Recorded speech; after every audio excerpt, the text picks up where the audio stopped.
ngeli ndenge wana nyonso wana tokokanisaka na bomoi na biso ekotindaka biso toyeba ke nzambe azali esika toprena conscience ke nzambe azali esika toprena conscience ke mokanda mo nzambe ezali. Je suis en train de survoler parce que ça risque d'être long. Toyeba ke nzambe bakotosaka ye, nzambe bakolingaka ye, nzambe bakosanzolaka ye. Nde na kati ya psaume balobi oyo nyonso akokanisaka maye oyo tata nzambe akoteyaka nde ye wana akososolaka yango akovandaka bisika baninga oyo bakokanisaka maye tata nzambe akosengaka nde ye wana oyo nzambe akopambolaka maye manso akosala na bomoi na ye ekobongela ye. Celui-là qui médite toujours les œuvres de Dieu, qui ne pense pas au mal, c'est celui-là à qui tout reçu dans sa vie. Tout reçu dans sa vie. On nous prend l'exemple d'un arbre qui est planté près d'un cours d'eau. En comparaison d'un arbre qui est dans un endroit sec, où des fois les feuilles commencent à sécher, et celui qui est planté près d'un cours d'eau, nous voyons toujours les feuilles sont verdoyantes et les fruits sont toutes ravivantes. C'est comme cela que nous devons être. Toujours makambo oyo eza malamu eza na nzela nyonso tokosala na bomoi na biso ekobongela biso kososola nzela ya tata nzambe kososola kombo ya tata nzambe po ete bongela biso ebongela biso mokanda mo nzambe alobi wi kososola tata nzambe yango eza na ntina mais mokanda mo nzambe kei plus large amemi biso na mibeko po ete toyeba ndenge nini tokotambola bapesi biso code de la route. Tout un chacun parmi nous, Tolana Malou, catéchisme, toujours baptême. Kolomususu moto ateyaka alobi carte ya mondimba pesa biso na tango ya baptême. Eza comparable na ba conducteur bakendeke auto école au permis de conduire. Hier permis ezalaki libre. Hier permis ezalaki libre. Lelo permis ekoma ya ba point. Vous allez vous dire, mais pour la ligne à l'obédience wana. Tokomona kambala mingi tokotanga na mokana manzambe tokomona na tango ya kalamaka mingi. Ezalaka na koko salama, mais lingomba a insistera te na l'air wana parce que sengela maka ndenge wana. Mais avec l'évolution des mœurs, Nzambe a kobongo la makambu et biso to sengeli to s'adapter na yango.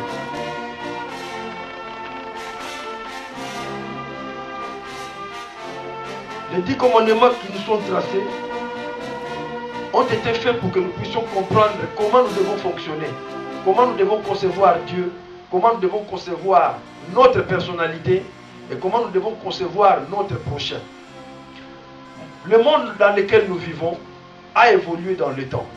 Le temps de l'autarcie est déjà dévolu, c'est-à-dire que vous suffisez à vous-même. Nos ancêtres dans le temps, ils allaient faire un champ là-bas de maïs, de l'autre côté, champ de maïs et des arachides, de l'autre côté c'est un champ de manioc, c'est un champ de haricots. Ils se suffisaient au point même de cultiver les rafias qu'ils savaient traiter pour se faire des tissus. Mais aujourd'hui, le monde a évolué au point que, à moi tout seul, je ne peux pas tout faire. Il y a un boulanger, il y a un pâtissier, il y a un tisserand, il y a un cordonnier, il y a un instructeur. Chacun a une tâche. Donc, nous sommes obligés de composer. Pour que je sois comme je suis aujourd'hui, quand vous voyez comme je suis, vous voyez que c'est beaucoup de corps de métier qui entrent en ligne de compte. Quand j'ai pris mon bain, le savon a été fait par une usine, mais ce n'est pas la même usine qui avait fait les tissus du costume que je porte.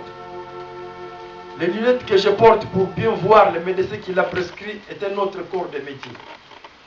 Cette manière de concevoir la vie, c'est cette manière qui fait qu'aujourd'hui, nous ne pouvons pas vivre seuls sans concevoir le prochain qui est à côté de nous. Donc, si moi aujourd'hui, je veux bien vivre et je ne veux pas admettre l'existence de mon prochain, la vie va être compliquée pour moi.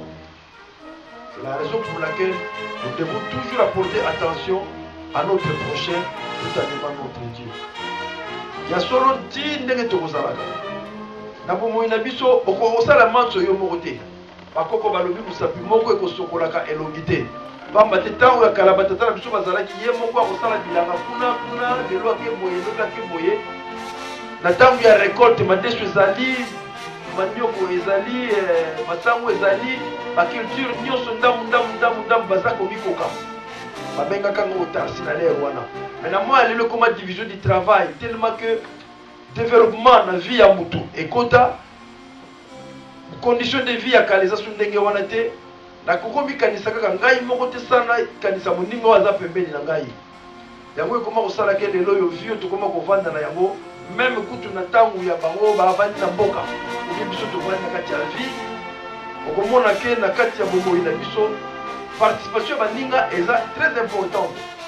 C'est ainsi que ti otelemi ndenge ozali wana moto moko atongaki elamba mosusu savon maquillage biloko oyo osali mosusu sapatu mosusu bilei yole tokabwana jusque na transport ndenge toye na kati wana nalingi koloba ke baninga tokoki koignore bango te omilinga yo osengeli olinga mpe moninga pembeni na yo donc soki okokanisa nzambe oyo akela yo olinga ye melinga mpe moninga oyo aza pene na yo baninga na biso mokili etambola euta mosika eevolua ti bato bakelama ebanda na tata ata na eve etamboli ekokoma bakoko na biso mokili etondi bato ebele toyebi lisolo ya déluge ndenge eleka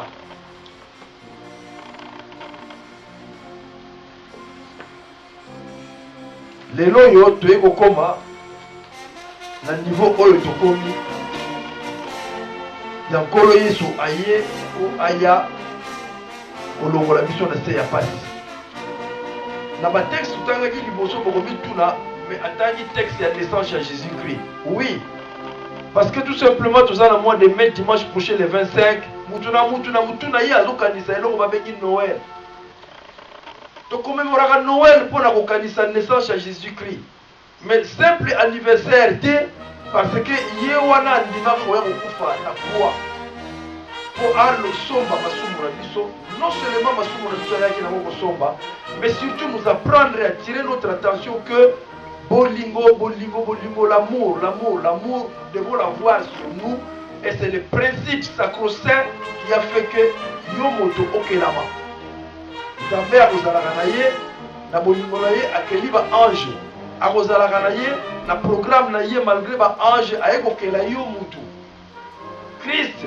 aye asombi masumu na biso tolongwa na bowumbu ya Satan mais ainsiste na principe ya amour alobi omilinga yo linga nzambe na yo et puis linga ton prochain toi parce que nakozanga komilinga ezalaka oyo ememaka bato lelo babengi suicide grave ntango mibomi déjà yo donc olinga nzambe na parlons même pas olinga baprochain oublions grave direction plus faible.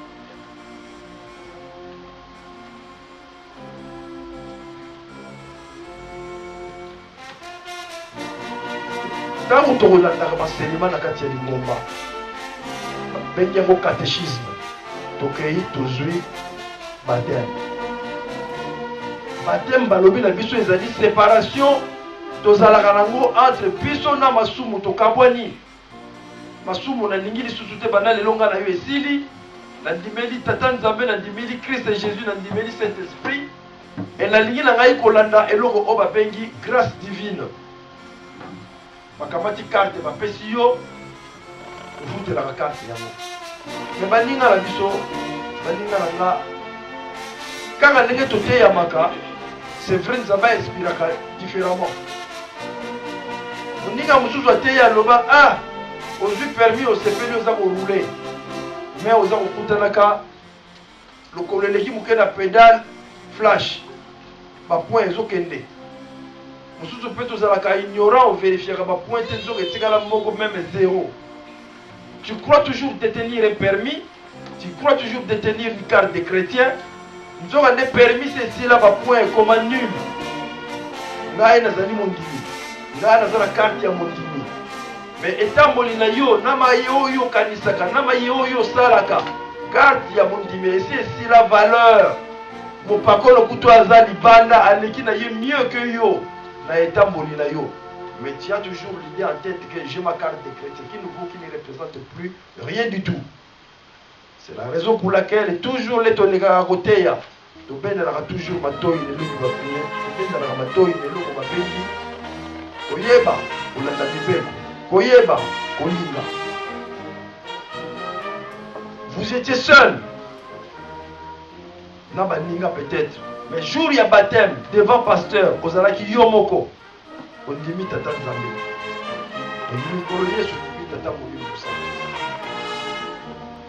l'air ozwi baptême na yo ki mondimi na yo il faut olengela yango na conduite na yo ya malamu, mais ki mondimi na yo il faut obundela yango parce que comme dit la Bible que nous n'avons pas à lutter contre des êtres de quelque nature que ce soit, que les esprits du malin qui m'ont dit il faut bundela contre mon nguna satana oya kotungisaka biso tango nyonso et ya kotungisaka biso na batentation akotungisaka biso na baninga tovandi akotungisaka biso na ndenge nyonso ki m'ont dit il faut bundela yango ki m'ont dit il faut batela yango soki ozali prudent ki m'ont dit okoki ko perdre yango kaka na maye oyo baninga baza kosala parce que yo ososoli te et on se laisse faire. Na kati ya lingomba soki otali ndenge bateyaka biso mitindo nyonso mibeko nyonso bainterdit nyonso soki tolandi oya koyebaki kozala mondimi emonanaka simple me kozala mondimi ezali difficile, mais soki otie bolingo na liboso olingi tata nzambe olingi baninga tata nzambe akosimplifie tâche na oyo mosusu etikali. Bolingo ezali très important tosoulignaka yango mingi. On ne peut pas concevoir un être humain nzambe asala. Ngai na yo toswani te. Ngai na yo toweli eloko te. Ngai na yo tolobana mabe te. Mais olingi komona présence na ngai te. On ne peut pas se concevoir. Nasala yo nini? Osalinga nini? Tosolola te. Tolia la biso esika moko te. Totalana te. Tobengana te. Pourquoi? Et pourtant, enseignement sur Christ est tournant autour de l'amour. Nous sommes dans les détails. Nous sommes totalement banal, le prophète même, l'Ancien Testament, si on est dans le Nouveau Testament, et tournant toujours autour de l'amour. Et bolingo soki toyebi ko saisir yango tokomona ke makambo mosusu ekozala simple parce que bolingo yende muta ko permetaka oyeba ko supporter. Yango wana bomoni tango tokuti kotanga mokanda mo nzambe la survolée naissance ya Christ pour dire que Christ ayaki arachite mabe na biso, mais Christ atikali koenseigner biso bolingo. Lelo oyo tokokende le 25 mai pour totala rôle oyo Christ ayaki kojouer la vie ya nga na yo tokobengaka rédempteur facile à croire toujours ayaki kosomba basumu na biso, mais atikali koteya biso bolingo engai na yo na kati ya bolingo wana mpo bayaki mpo batela biso. Ça c'est un. Kolo yesu ntango aye asombi masumu na biso apesi biso eloko babengi grâce divine, la grâce actuelle. Hier ezalaki grâce suffisante avec le prophète. Na Jésus-Christ est commis grâce actuelle. Grâce suffisante oyo ezalaki Noé moto azwaki grâce ya tata nzambe me bana na ye babika nsima ya tata na bango. Grâce suffisante yango ezalaki na ntango ya Lot moto amonanaki étoile epai ya tata nzambe mwasi na bana babika mpo na Lot. Me ntango bapesi mitindo mwasi a abusé, mwasi atikala. Après avoir regardé derrière, la femme de Lot n'avait pas regardé physique comme ça, rien du tout. Elle avait pensé à la fortune qu'elle avait parce que moi c'est Lot, elle est riche, on est qu'à Lot qui est mobile. Donc on a beau la makambo mingi toroté naka quelque chose ma chapitre tanga maka et ça va déjà kala. Et l'autre monde on m'a de kufa pour la location familiale, mbongo bozui. L'autre tikala, moi c'est tikala. Atalaka sima ya bonzoto tendele la uto balone elongi. Non, ah mes richesses, même magasins et les fonds en banque. Azako yoga ndenge za kunginda kuna la destruction ya Sodome na Gomorrhe. En pensée. bandika na ngana uti koloba grâce suffisante. Mais Christ l'air aye na grâce actuelle.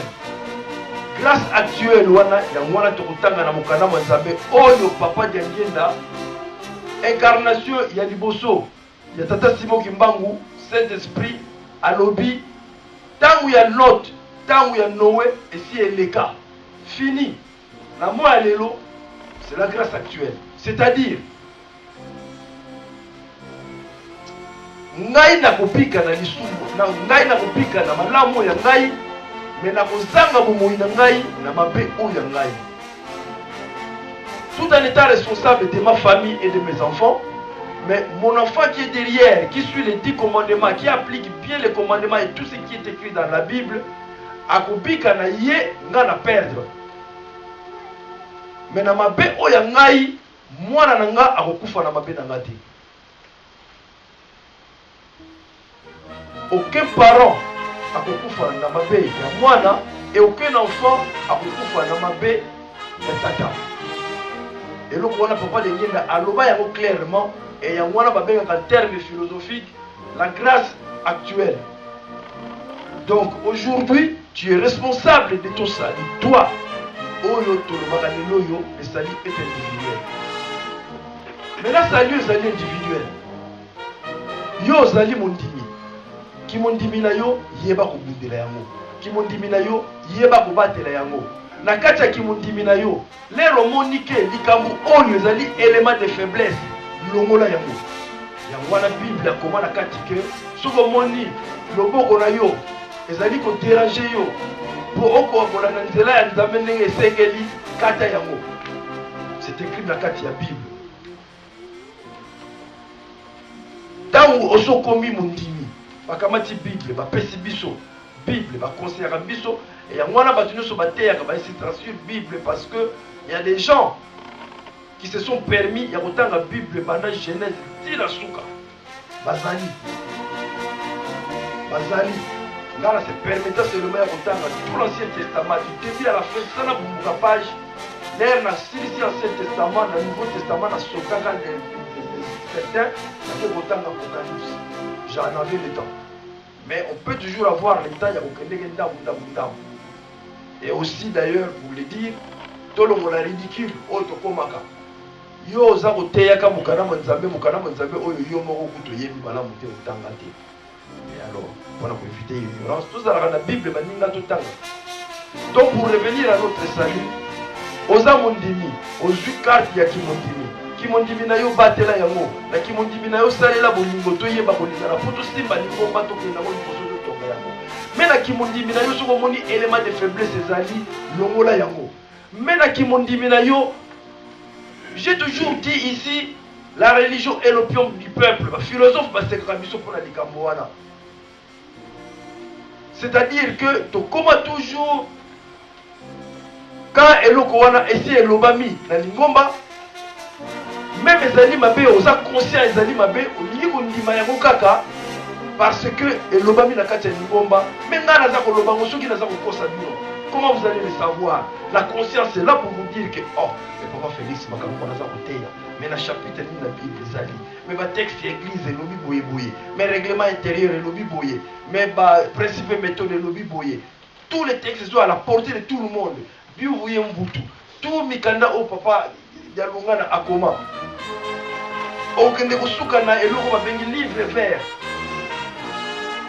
Alors papa Félix Kamaza oloba soki eza na nzela te, vous vous rendez compte, votre conscience va vous dire, parce que votre conscience c'est votre Dieu à qui vous placez confiance. Votre Dieu nzambe oyo yo lima yende mutu akoyebisa yo ke likambo wana eza na nzela te, mais eza na manière polie, une manière ordonnée ya koréagir. Parce que Lucifer n'a likolo pa tata nzambe balongolaka ye force oyo ye azala nango te ntango babwakaka ye atuni mais awa wabandone ngai osi obengani ngai kuna gloire nyonso nazalaki nango olongoli mais mosala onga nasaleli ofiti ngai nini. Lucifer a beaucoup travaillé pour Dieu. alobi mayele oyo napesa yo na puissance napesa yo nalongoli yango te mais na modire yango mpe kobota mbuma kitoko te. soki tolandi matei nyonso toteyamaka awa création ndenge nini na da akoya ti epai tokomi moya lelo tokozala na pongi te tokoyeba kolamuka. Lucifer lelo aza na libanda te, Lucifer aza parmi bana ya tata nzambe. Parmi bana ya tata nzambe en termes d'église, que ce soit catholique, protestant, ezala ba musulman, lekimangiste surtout, il est parmi nous avec son ruse. Pour être kondima oyo yo za nango yo za nango o perdre yango. Donc tout acte est bon, tout mot est beau à dire pour o perdre kondima oyo yo za nango. Alors yo mondimi ya papa Simo Kimbangu yo sosoli nzela tata nzambe yo lingi nzambe na yo fongola misu lamuka oyeba nini bateyaka biso depuis catéchisme tina mikanda nyonso na kati ya libomba po toyeba oyo nyonso eza kosala. Baninga na ngai batoli nyonso topesanaka na besika tovandi na bagroupe na bafamille na mabala, on a toujours dit soki bolinga na bino bosimbani bien monguna akokota te, mais soki kaka botiki faille monguna akoti, soki bozalaka divisé te bokomi divisé, soki bozalaka divisé te bokomi divisé. Et quand je parlais de Lucifer, je voulais dire que force na ye Lucifer balongola yango te. Lelo ngai ndenge na telemi awa na lobi na kende tête à tête na Lucifer voir ngai akobattre nga parce qu'il est plus puissant que moi. Mais Nzambe apesa ngai sagesse ya contourner Lucifer. Satan, on l'affronte pas, Satan on le contourne. Le tina ya sagesse. Soki il y a un livre ya proverbe tonda na kati sagesse. Yango na bakolobaka toujours la crainte de l'Éternel est le commencement de la sagesse. Commençons par craindre Dieu yango wana totangi na Psaume 1 parce que Nzambe ko inspirer au sagesse oyo ba ko contourner nyonso tout oyo eboya. Soki okei na kati ya mokana wa Nzambe okuti répartition ya ba anges depuis les vieillards, les anges suprêmes, les chérubins, le séraphin et tout ce qu'il y a, batuna rôle na bango à des degrés divers. Ba ange o ba yembaka par instrument, catégorie na bango, ba ange o ba yembaka vocalement, ba choriste, eza catégorie na bango, tout ça catégorisé biso nyonso. Et na kati ya catégorie ya ba ange, il y a de ces anges là, soka moni musala ya tata na ye oza kobebisa yango, pour ça atatola yo. Et c'est la raison pour laquelle Ngomba asala eloko babengi garde-fou, c'est-à-dire que la violence n'est pas autorisée. Parce que catégorie ya ba ange wana bazali o bazali que ils peuvent vous massacrer. Ezali parce que vous obéissez à musala ya tata Nzambe. Malheureusement, pekisa biso violence c'est comme ozala te. Mais violence et pas il va pekisa la biso yango, tata Nzambe apesa biso sagesse, apesa biso discernement, tokoki ko résoudre ba problème ko ekola na kati ya biso. Na moi je vais être franc, je vais être clair. Je vais blesser peut-être certaines sensibilités, mais je vous demande pardon. J'ai un défaut peut-être qui ne va pas querer la salle là, d'être franc. Certains, Toya, parce que l'Omière a une bonne réputation par rapport à Makamu auto vivre le fonctionnement de l'église de France. Je n'étais pas le premier. Je ne vais pas les citer parce que c'est leur vie privée. Mais moi, je suis venu, ceux qui me connaissent savent depuis quand on y a. On peut s'adapter, je ne veux pas déranger les sensibilités des gens. Mais j'ai des raisons. Je vais prendre l'exemple sur moi. J'ai mon tempérament. Malgré ma responsabilité apparente, malgré ma responsabilité ecclésiastique, je suis de sang chaud. Donc, quand je suis à la misère, tout ça, il y a invité, nous dégage, mais quand je le fais comme ça de la main, en pensée, alors ça peut mener le beau retour. Mais nous voilà la Bible à comment que ce que mon dit le beau qu'on a dérangé au kata yango, n'a la kata qui n'a pas là. Et si je continue d'être là, je vais réagir mal. Oh, je suis beaucoup ça la tête. Moi, je suis capable. Mais le discernement, je me suis dit non, je me retire. Je vais prier Dieu, on dit malanga, on va laisser tomber en côté, on calculer, on sali, examen de conscience, on va récupérer qui était un peu de faiblesse, on s'est levé, je vais prier. Direction.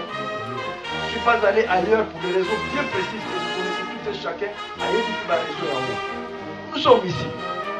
Les lots derrière moi, nous sommes aussi nombreux qui avons trouvé que Nandima Kosa et la Tatan Zambé, mais pour l'année du Kondimananga et Nyokoma. Nautaki ndako Nzambe, nautaki ndako na Keinda Nzambe pour aider Nakende Kosambe Nzambe na Sanzoraye. Mais au retour, on se zonga aussi au petit Mabakou et Belé, au commis même foi et commis vide. Moko Monique, non, mais je ne vais pas perdre. Ma foi, ce qui kuna, ce n'est plus l'endroit qui est sain. On a semblé à Tatan Zambé, Tigana Bik n'est pas écouté. Oui, parce que on a dit que Loboko wana eza ko déranger la marche ya nzela na yo Tata Nzambe tikana kata yango okataki au changer autre moment. Mais ce que j'ai dit tout à l'heure que je vais être franc et presser certaines sensibilités, c'est ceci. Nous sommes aujourd'hui dans cette paroisse de Lomière. Bazalaka na bango muke, bazako évoluer dans le temps, ils sont dynamiques, la félicité à bango. Franchement, ils sont dynamiques. Ma doléance aux alarango ailleurs. Ceux qui ont des amis, mais dans stade vraiment très négligeable, mais c'est un foyer où il y a un havre de paix. Mais Lucifer a un zobate. Oui, dans la famille Awa, la Sinaloni Mbouma, la Colisi Yango, ils ont prendre les malures. Maintenant, ils ont joué les malheurs, d'ailleurs, on va voir si tu vas réussir. Aujourd'hui, tout Simba na to linga na baninga. Aujourd'hui, Simba kimondimina yo ko perdre yango te, Simba kimondimina yo ko tika satana abotola yo yango te pona comportement ya maye manso oyo ezoleka na kati ya libomba banda bapapa bapesa biso enseignement physiquement baza te, spirituellement vivant po tobengaka Dieu le Père, le Fils et le Saint-Esprit batiki mokitani papa Simon Kipango Konda. Il ne faut pas implosion et il y a la paroisse. Non. Ceux qui ont kamati mbuma, potiron, lenge, au tombo liamo likolo, ceux qui ont tikiamo na se, na pavé et panzani. Mbuma na kati bambika et panzani. Ça c'est l'explosion de l'intérieur du Kenbana. Mais au kogi ko tombo la yango, au tiki yango, et ça a une certaine résistance que et panzani te za mobimba. Mais na kati kuna e pasuki ti otika yango mobimba nzoka na kati eza kopola wana babengi yango implosion. Donc exploser de l'intérieur, pas de l'extérieur. Et il ne faut pas implosion et ya kozwa ndenge ngai na tomani awa kokanisa te ndenge tomoni ki tikala ke kosambela na Lomière kuna na vanda kimia que Lucifer akotika yo jamais. Au contraire, kuna akotika bango en paix ailleurs. Mais il va suivre là, pas yo monique tigana qui est là. Maintenant, là il a eu tous à la prudence. Suivre les textes de l'Église. Suivre, on dit manayo, linga nzambe na yo, mi linga yo, linga moninga na yo, baninga, to linga na biso. Franchement, ngai na yo moko tozali soto bandi ko tunga na okomona ke mabeto zona ezali. Celui certain tobenga na mosu tobenga na raté. Mais l'air tout à l'heure comme la récréation partie sociale,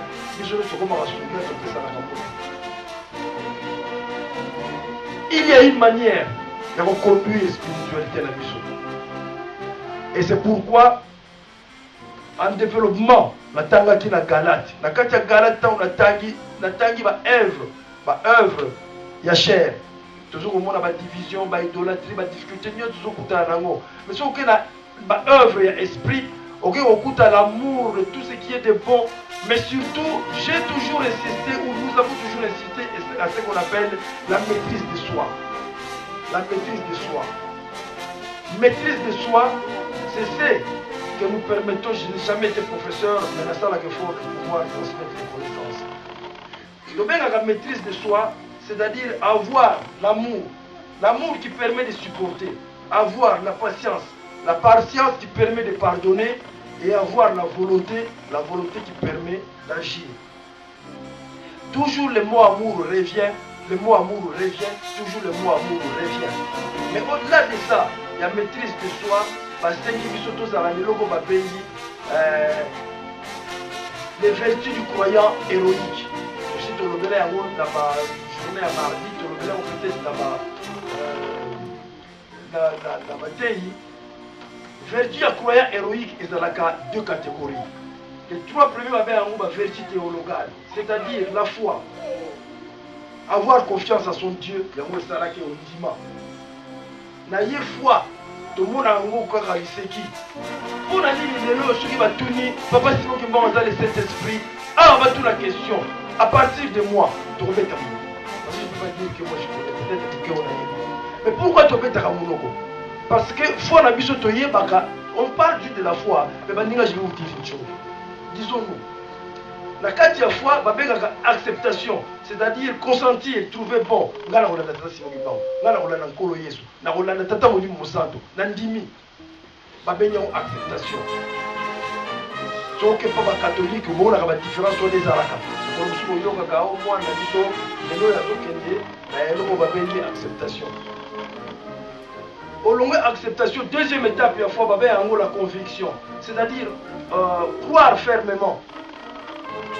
Nandima peza que oui, kole sur moi nanzambe, aya na se ya tango ko ete apikisa biso na kati ya masumu pe alakisa biso boto ye banzela to Rolanda.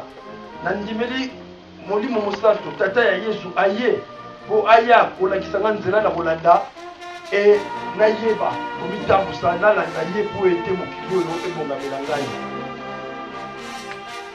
Nandimi c'est-à-dire que olala olamuka ezala na pongi ezala na bao lokola oyo bamelaka masanga lobi ayebi susu likambo oyo elekaki te mais eza na makambo mosusu na kati ya vie na ye soko otuni ye toujours akoyeba yango. Son nom, si vous lui demandez son nom, il n'oubliera jamais son nom. Babengi yango conviction. Troisième étape, il y a foi. Toujours foi, parce que toujours tout le temps, il y a foi et les gars à la volée. Acceptation, conviction. Troisième étape, certitude. Alors là, pour l'imisaga dans la critique à l'égard de moi et de vous, certitude, il y a mon état.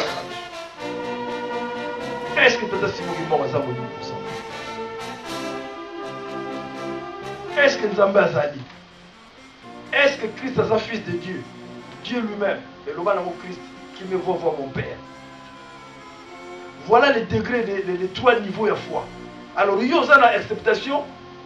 On dit, Mika, on a un colo Jésus, Tata Nzambe Tamoli Mosanto.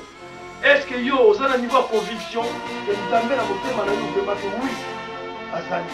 Tata Moli Mosanto, oui, colo Jésus. En tout cas, rien. Peut-être que tu peux dire la conviction. Comme niveau wana. Et alors la certitude. La certitude. Wano mata okita. Oyo balobarake ata otie mutu bakata oui. Nzambe azali oui. Tata Moli Mosanto azali oui. Kolo Yesu azali. Et je vais vous prendre l'exemple de la certitude. Oyo tolobaka Abraham baloba na ye kende na ngomba toujours bamemaka nyama bakende kotumba mokolo na balobi na ye mwana. Le fils est en train d'accompagner son père, mais papa toujours kende sacrifice mais to memaka nyama bongo lelo oyo tokende kaka bakomi kuna asali bûcher mais papa nyama tokende kaka. L'enfant ne comprenait rien. Mais lui avait la certitude dans Nzambe na ye que nandimeli ye na sala ka sacrifice na tata Nzambe. Puisque Nzambe mutu apesaka lelo asenginga je vais donner. Lui avait la certitude dans Nzambe na ye. Et l'air est coquille alinga kamata mwana poacha na bûcher atombola mbeli loboko ya ange et kokanga ye. Ah tata na ngai tu kotanga na kati ya mokana wa Nzambe tu ne tueras point. Dieu ne se contredit jamais. Dieu ne se contredit jamais. Tu ne tueras point. Abraham n'avait pas tué. Mais il avait prouvé sa certitude. Que le niveau de foi et comment la certitude que mon Dieu à qui je place confiance ne peut pas me trahir, ne peut pas me tromper, sera le bien dans les Gabouana, donc il y a solo. Alors c'est Dieu-là. Alors c'est Dieu-là. Et moi, il y a des gens qui ont tout vivaka et l'eau. Et moi, il faut que vous ayez toujours na etambo na biso ya mokolo na mokolo kondima na biso tolendisa yango kondima bakolisaka yango baninga. On dit la foi vient de ce que l'on entend. Oyo toteyanaka oyo tosololaka yango ekolisaka kondima. Hier oyebaki te kezalaka boye lelo koyeba.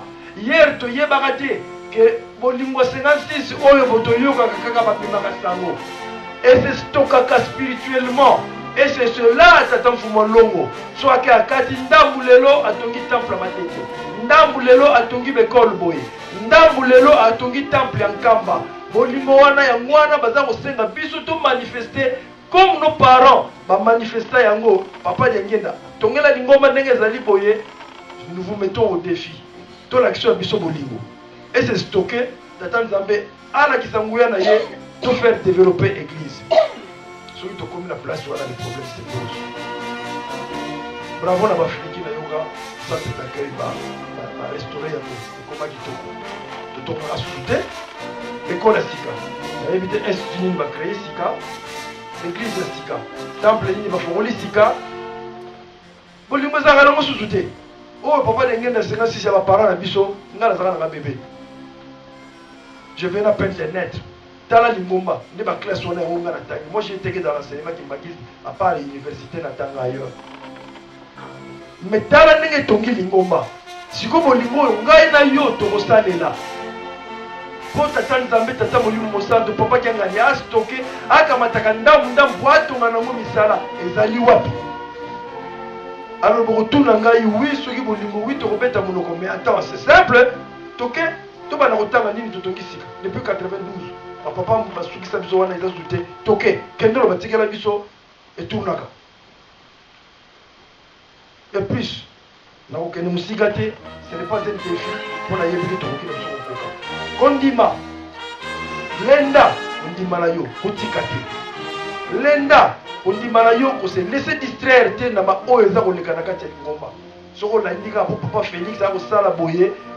Lobi pe na koyana ndako ya Nzambe te ngambo oui ngam na lobi likambo mabe o décourager o ya ko sambela te na kotuna ma mais toi tu auras aussi perdu parce qu'aujourd'hui les salut individuels qui va sauver ton âme c'est toi alors pourquoi tu dois rester à la maison et il y a biso moi aussi je suis resté 3 semaines na ke sambela te et pourtant j'étais déjà pasteur donc même longuité théâtre coup de thème jusqu'au dernier grade d'église. Mais tant on a vanné ça l'examen de conscience, non, je vais perdre. Ah, le bateau de pèlerin, la télé, la kéoussa. Baninga, oh, on est sur le yebi, bazan la kati yandaku, bola kaka. Sur le yebi, comme on a yé, l'endisa yazonga. Ezande et tumba. Ne place oyo tolobaka, que ceux qui te font l'immisouté, bana, papa, si vous qui bango bazan banda, l'air barouya, va prendre le devant. Bisoto yaki li bosoto zongi si baba va prendre le devant bisoto perdre. Chers amis, réveillons-nous. Et là on nyonso to kosala tout ça avec méthode. Et là on nyonso to kosala tout ça avec réflexion. Et là on nyonso to kosala to la texte église et l'obinini. Et là on nyonso banganga Nzambe ba koteya ka biso tala ka yango. La religion le prime du peuple c'est faux. C'est faux. La religion du peuple c'est faux. Ma philosophe, ma loba yango, ma philosophie yamokili, c'est faux spirituellement, c'est faux. Parce que yo mutu, ozali mondini, la kati na yo, conscience et lobaka. Cette voix intérieure qui nous dit si cet acte est bon ou mauvais. Cette conscience sait vous dire que Papa Félix est en train de dire, c'est vrai, ce que Papa Félix est en train de dire est faux. Et cette conscience-là, elle est dans tout un chacun de nous. Et c'est cette conscience-là qui fait que nous avons dit l'autre fois, que nous péchons en pensée, nous péchons en parole, nous péchons en acte. Donc ça commence par la pensée, et la pensée quand elle traverse Namitu Nabiso, conscience à intervenir. Donc l'air Nikamuza pour l'Obamato, Yebake Nikamoyo et Salim Malamouté. Mais ça attention, parce que Satan Ayaka jamais n'a massacré. Il est parmi nous. Ceux qui la question, peut-être à la Tinga, je n'en sais rien, mais je ne suis pas sûr de ça en tout cas. J'avais fait ma prière, ils appellent la Tanga, donc il n'est pas dans moi. Donc il n'est pas dans moi. Mais croyez-moi, il est parmi nous. Donc, il faut être vigilant, mais pour agir, il faut agir avec méthode. Il faut agir avec méthode. Si nous n'agissons pas avec méthode, le problème est qu'on s'est posé. Le problème est qu'on s'est posé jusqu'à perdre la foi. Mais pas trop. Est-ce que vous avez la vérité devant votre Dieu que vous êtes venu adorer aujourd'hui, que vous adorez tous les jours, que vous adorez dans toutes vos pensées? Nzambe oyo ndimela, oyo bosanzolaka. Est-ce qu'on ndimeli la solo? Na kati ya makanisi na yo, na kati ya bomoi na yo, na kati ya pema na yo. Nzambe oyo wana. Est-ce qu'on ndimeli ya solo? C'est ça eloko ezaka biso. Hypocrisie exaltée. Dieu vraiment en vrai. Et c'est à ce moment-là que quand nous demandons, il donne. Quand nous toquons, il ouvre. Cherchons premièrement le royaume des cieux et le reste nous sera donné par-dessus tout. J'ai été long, excusez-moi. On a beaucoup à partager. Peut-être on s'est compris. Mardi à ma jeune, tu y a comme mingité. Mais la mardi à ma jeune, quand on discute avec elle, on ne peut pas tout dire. Dans 15 minutes, 20 minutes, on va faire toute la prédication. Mais yo, mon dit, papa, c'est mon kimba. On y est mingi. Nous devons partager un mot dans ma séminaire. Dans on va organiser. Peut-être dans la séance, il y a ma jeune. On apprend beaucoup de choses là-dessus. Maintenant, et c'est quand on a Bible, pendant Genèse, dit Apocalypse, ceux qui ont gagné qui m'bangisent, il y a continué à plus loin. Mais il y a des qui m'bangisent. Il y a des qui m'bangisent. C'était dit ici, et nous le répétons encore, que kimbangisme, la religion, loin de contredire Papa Simon Kimbango, loin de contredire Papa Diengenda ou Papa Diengani actuellement, le kimbangisme est une civilisation. Au-delà d'une église, le kimbangisme est une civilisation. Or, les éléments d'une civilisation, c'est la langue, c'est la religion, c'est l'écriture. L'écriture, c'est pas possible. Religion, pas possible. Langue, du Congo, n'en parlons pas. Toute une civilisation. Mais 10 commandements au Totangaka. Les modèles, 7 milliards d'humanité dans le l'Église universelle avec un seul chef d'État, une seule administration. Or, la Bible a combattu que là où se trouvent les cadavres, c'est là où se retrouveront les vautours. Donc, dans le cas, pas une meeting de la mais c'est avec toi les noirs. C'est toi qui vas diriger le monde. Tout là, les juifs. Ceux qui juifs, un Congolais, c'est qui? Mais la chair de poule. Quand je dis Congolais, donc, soit Angola, le Congo Brazzaville, le Congo, jusqu'à Gabon de Centrafrique, le royaume est grand. Et c'est toi qui dirigeras le monde. Quand vous entendez parler des Illuminati, mais ils ont peur de toi.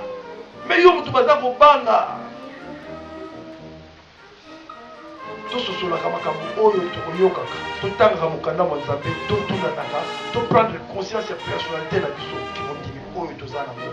Mais avant tout, rayonnons l'amour. Rayonnons l'amour autour de nous. Cet amour-là, quand ils sont forts et qu'on batte tout le reste, Satan résiste à celui qui. Satan fuit celui qui nous résiste. Et si nous avons notre amour, si nous savons prendre conscience et qui nous dit la mission, ceux qui doivent éviter les camboyos et qu'on mette sur les bagou, l'ongola yango, on y est baki bakoningisa biso, mais tokoningala te. Tozali lelo 100, nous tozala 120, 130, 200, tikuna. Tolongoyi bandako na biso poto ya ko nuka paix du cœur, alors nous les trouverons. Tolingi ko yeba be forte sala kana kati ya limbomba transparence. En tout cas franchement, je ne vante pas, je ne critique pas, mais le mieux de transparence c'est ça. Ma belle abisso et il koyeba. Voilà mon abisso et on n'a pas de cachotterie, rien. C'est pas comme Tomi Tunara toujours, mais l'hôpital Salaïbo, on n'en a pas. Mais restons forts et restons soudés. Mais à la porte, Satan perd aussi Kabisoté et dans la stratégie de j'ai été long, nous allons finir ainsi au nom du Père, du Fils et du Saint-Esprit. Amen.